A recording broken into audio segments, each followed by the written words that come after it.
आज्ञा नमस्कार। ओस्मिरानी production and Shyam production रे मुक्ति लाभ कला नुआ एक सम्बलपुरी एल्बम बेवफा प्रिया।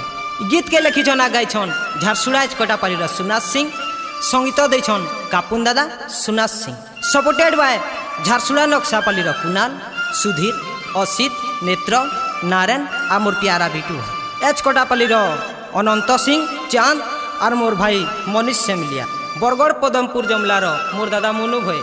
स्पेशल थैंक्स टू बजराज नगर परफेक्ट पतित।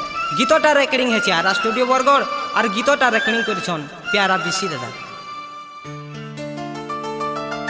जेते दिन दुनिया थी तोर लगी कांद थी,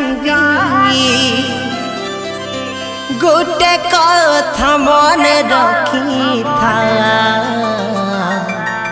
सब दिन कहूथी बेवफा बेवफा बेवफा तुइलो बेवफा प्रिया, बेवफा बेवफा बेवफा तुइलो बेवफा प्रिया।